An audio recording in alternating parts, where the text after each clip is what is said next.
Hi everyone, very good evening. I think I'm truly inspired by what I heard just now, and I'm going to learn a lot from what was said by our scientists from ISRO.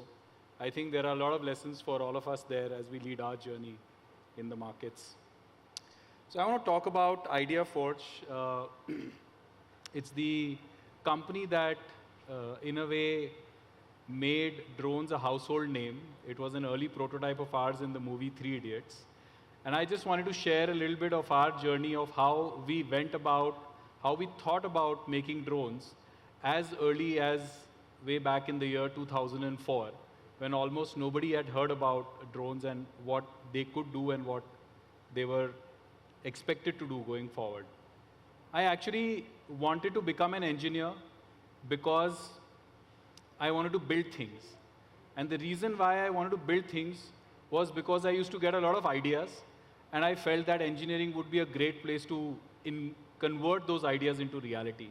So when I came to IIT Bombay, my alma mater, I started to implement a lot of those ideas. And I started to, from the very first year, participate in a lot of competitions, have a lot of fun building various bots and various devices and gadgets.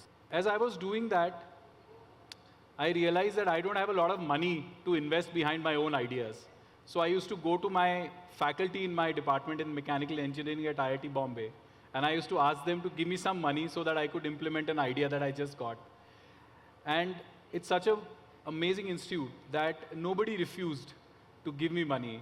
But when I kept going back to them and the size of my projects kept going bigger, I got introduced to my first mentor, which was Professor Amarnath at IIT Bombay, who was leading an innovation cell.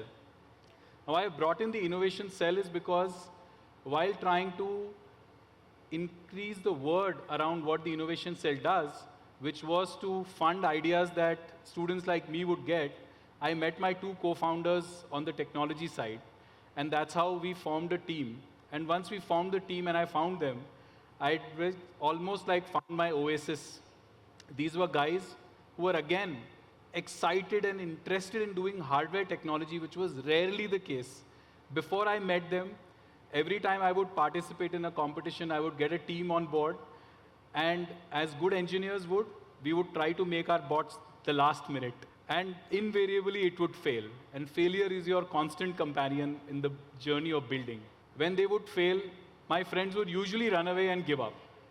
But I would somehow not be able to live with the idea that I will not take something to the competition the next day. So I would stay up all night and I would keep building. When I met my co-founders, I found two people who were probably more invested in doing that than even I was. I probably stayed up for a few nights building my bots at times. They would stay even longer and be even more committed than I was in building those systems. It was actually one of my co-founders who came up with the idea that he wanted to build a hovercraft and float it in the Powai Lake next to our campus, is where for the first time we got introduced to wanting to make aerial robots.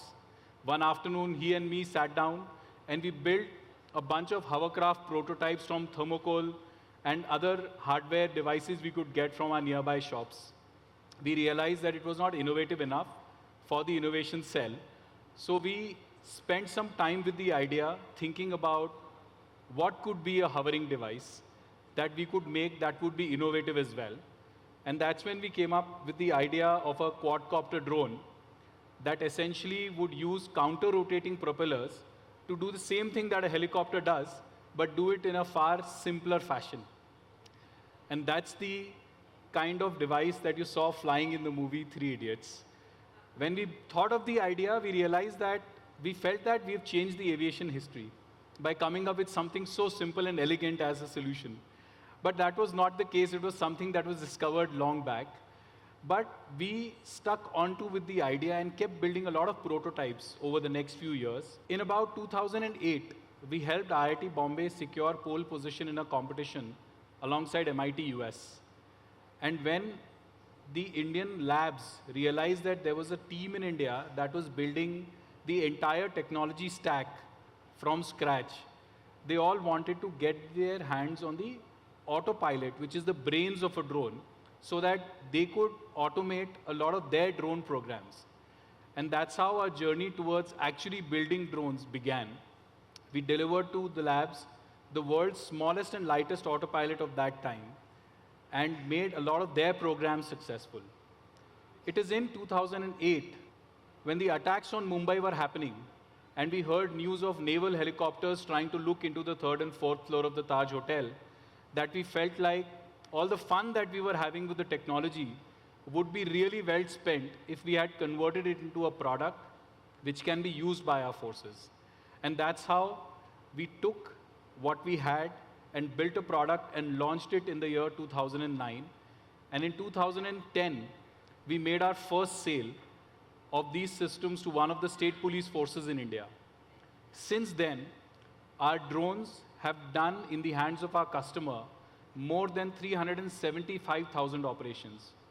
Almost every 5 minutes, an ideaForge drone takes off in India to do either a surveillance mission or a mapping mission. And these drones have been part of almost all of the disaster response scenarios that could have leveraged a drone. They've been a part of several counterinsurgency operations. They've been part of border management. They've been part of local law enforcement.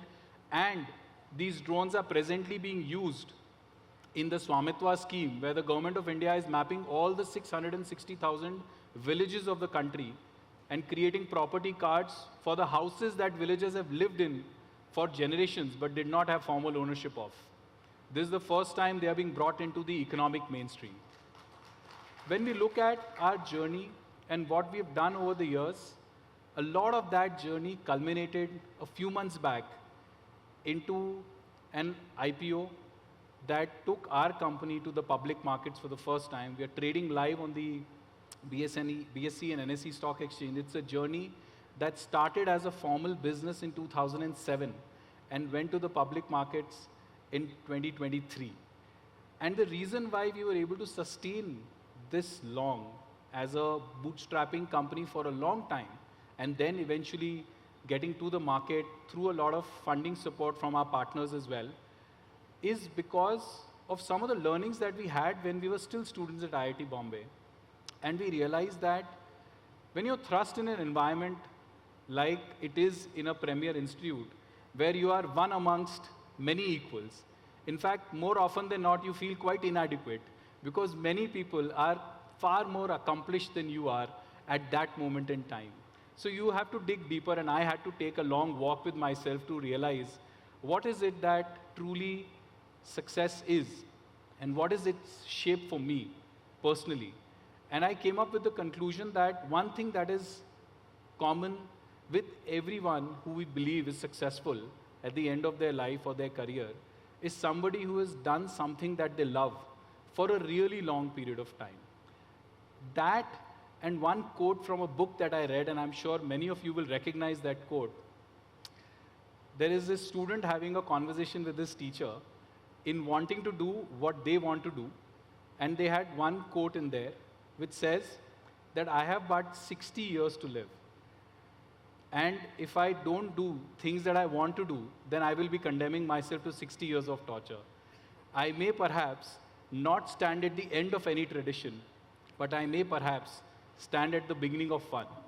And that is what ideaForge's journey has been all about. Thank you.